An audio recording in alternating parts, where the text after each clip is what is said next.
లో ఎస్సీలకు 1, ఎస్టీలకు 1, బీసీలకు 3, జనరల్ 5. మున్సిపాలిటీలకు వచ్చేసరికి బీసీలకు 38, ఎస్సీలకు 17, ఎస్టీలకు 5, జనరల్ 61. సో జిహెచ్ఎంసీ కార్పొరేషన్ ఓవరాల్గా మహిళా general, Mahabub Nagar corporation BC, Mancherial corporation BC, Karimnagar corporation BC, Nizamabad corporation general మహిళ, so Ramagundam corporation SC, Kothagudem corporation ST, Nalgonda corporation general మహిళ, ఖమ్మం కార్పొరేషన్ జనరల్ మహిళ, వరంగల్ కార్పొరేషన్ జనరల్. సో ఓవరాల్గా దీంట్లో నాకు మున్సిపాలిటీల్లో మరి సుప్రీంకోర్టు ఇచ్చిన ఏదైతే 50% రిజర్వేషన్లకు కట్టుబడి చేసింది అనుకోవచ్చా? దీంట్లో మున్సిపాలిటీల్లో బీసీలకు 38% ఎలా సాధ్యమైందంటారు? ఏం చెప్తారు సార్? మంచి ప్రశ్న సార్. దీన్ని ఎందుకు సాధ్యమైందంటే గతంలో కూడా కేసీఆర్ ఉన్నప్పుడు ఏమైంది, కొత్త ఏం చేయలేదు కూడా ఎందుకు సాధ్యమైందంటే పంచాయతీలలో ఎస్సీ ఎస్టీ జనాభా ఎక్కువ ఉంటుంది కనుక ఎస్సీ ఎస్టీ జనాభా మున్సిపాలిటీలో నగరాల్లో చాలా తక్కువ ఉంటుంది. అందుకని ఎస్సీ ఎస్టీకి తక్కువ సీట్లు వచ్చినప్పుడు మిగతా సీట్లు బీసీలో పెరిగినాయి. 50% జనరల్, 50% రిజర్వేషన్లు మించొద్దన్నారు కదా.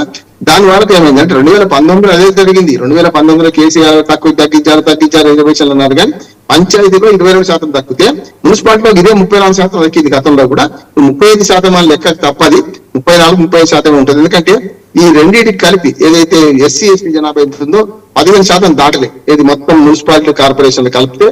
కనుక దానివల్ల ఏమైందంటే 50% లోబడే ఈ రిజర్వేషన్ దక్కి అప్పుడు బీసీ ఎక్కువ రిజర్వేషన్ తగ్గకపోతే కారణం ఏంటంటే ఎస్సీ ఎస్టీ రిజర్వేషన్ తక్కువ అవడం వల్ల ఇది జరిగింది. మనకు ముఖ్యంగా నగరాలకు వలసలు తక్కువ వస్తారు, ఎస్సీ ఎస్టీలు ఏ ఊళ్ళో ఉంటే ఆ ఊళ్ళో ఉంటున్నారు. కనుక పంచాయతీల్లో జరిగిన అన్యాయం బీసీలకు ఇది న్యాయం చేయబడ్డది అంటున్నారు. ఆటోమేటిక్ గా 35% దాకా బీసీలకు వచ్చింది రిజర్వేషన్ల ప్రకటన పూర్తిగా రాష్ట్ర ప్రభుత్వం ఎలక్షన్ కమిషన్ ఇప్పుడు సిద్ధంగా ఉన్నది. వీళ్ళు రిజర్వేషన్ ఇచ్చింది కదా శ్రీనివాస్ గారు. నెక్స్ట్ ఈ వీక్ లో రేపు సోమవారం నుంచి ఎప్పుడైనా ఎలక్షన్ నోటిఫికేషన్ రావచ్చు. కానీ హైదరాబాద్, గ్రేటర్ హైదరాబాద్ టైం అయిపోలే, ఇంకా ఫిబ్రవరిలో ఉంది.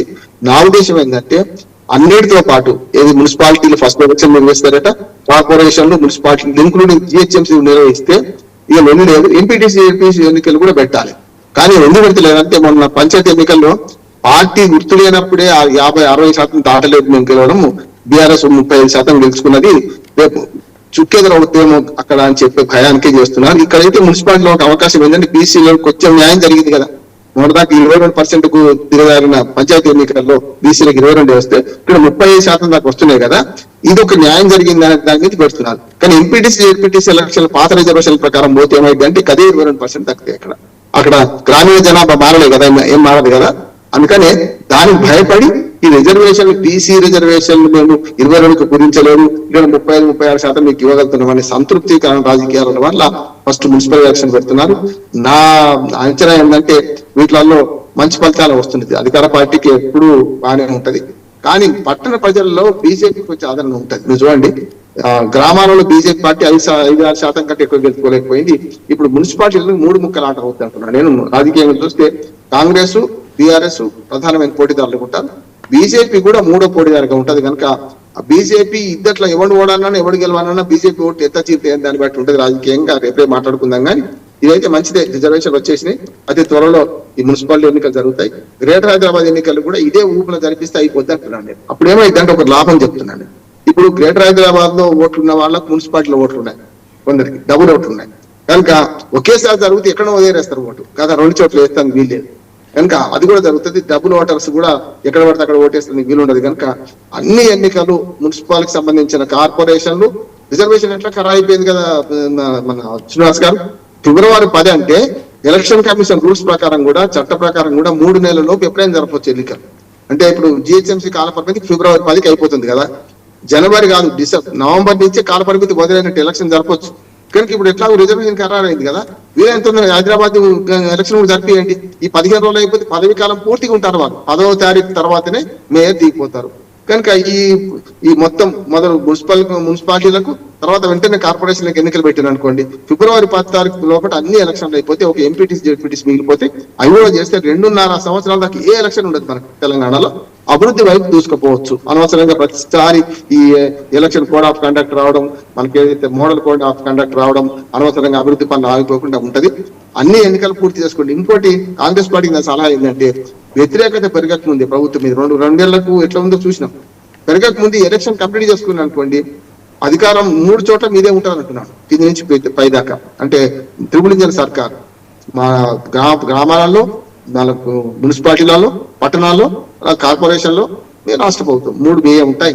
వీలైన తొందరగా అన్ని ఎలక్షన్ జరపని మనం కోరుతాం. ఎన్నికలు ప్రజాస్వామ్యంలో కీలకం, ప్రాణం కూడా ఎన్నికలు ప్రజాస్వామ్యానికి. అది జరిపించేసి బెస్ట్ అంటున్నాం. గెలుపోవటంలో ప్రజలు చూసుకుంటారు, మనకేం పోయింది కదా. అంటే ఇప్పుడు ఈ ఎల్లుండి నోటిఫికేషన్ ఇచ్చే కంటే ఫిబ్రవరిలో వాళ్ళు అయిపోతున్నాయి కనుక జిహెచ్ఎంసీ కూడా కలిపి నిర్వహించాలని మీరు అంటున్నారు. సో దాంట్లో మరి ఆ ఎన్నికల పూర్తిగా అంటే ఓవరాల్గా తెలంగాణ వ్యాప్తంగా నిర్వహించడానికి ఎన్నికల కమిషన్కు సంబంధించిన సిబ్బంది కానీ ఇబ్బందులు ఉన్నాయంటారా? ఉండదు. ఎందుకంటే అంటే ఇప్పుడు గ్రామ పంచాయతీ ఎన్నికలు అయిపోయినాయి కదా శ్రీనివాస్ గారు.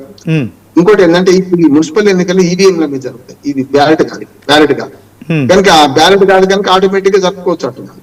రెండోది నేను చెప్పిన డ్యూయల్ ఓటు, అంటే హైదరాబాద్ లో ఓటు ఉన్న వాళ్ళు కరీంనగర్ లో ఓటు ఉంటుంది, కరీంనగర్ లో ఓటు ఉన్న వాడికి పక్కన మనకు ఏదైతే సిరిసిల్లలో ఓటు ఉంటుంది, లేకపోతే మనకు పెద్దపల్లిలో ఓటు ఉంటుంది. అప్పుడు ఏమైంది అంటే 2 చోట్ల వేసే అవకాశం ఉండదు అంటున్నాను. ఇప్పుడు ఎక్కడ అన్ని ఎన్నికలు ఒకసారి జరిగినాయి అనుకుంటే ఎక్కడ ఒక వేస్తారు కదా, 2వ చోట వేయడు కదా అంటున్నాను. అందుకని మీరు ఈవీఎంలు కనుక ఆ బ్యాలెట్ బాక్స్ అయితే కొంచెం కష్టం ఉంటుంది, ఈవీఎంలు కనుక చేస్తారు. ఇప్పుడు మన బృహత్ ముంబై ఎలక్షన్ జరిగింది కదా, అన్ని ఈవీఎం జరిగింది.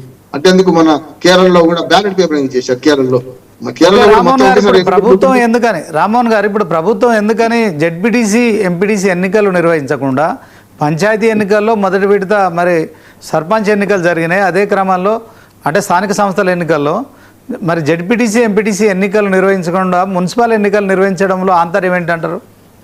చెప్పిన సూచనగా క్లియర్ చెప్తా.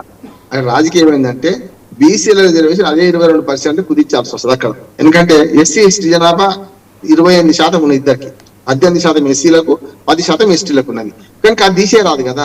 అప్పుడు ఏమైతే 22%కి పరిమితం కావాల్సి వస్తుంది. అంటే దాని వల్ల అది ఆపి ఇది పెడుతున్నారు. ఇక్కడ కొంచెం లాభం జరిగింది కదా, 30% బీసీల రిజర్వేషన్ ఇవ్వగలుగుతున్నారు. ఎందుకు? ఎస్సీ ఎస్టీ రిజర్వేషన్లు తక్కువ ఉన్నాయి కనుక, మనుషులు లేరు కనుక అప్పుడు ఇచ్చారు.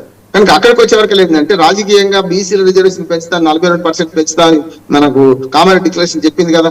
ఇప్పటికే పంచాయతీ ఎన్నికల్లో పార్టీ గుర్తులు లేవు కనుక వెళ్ళింది.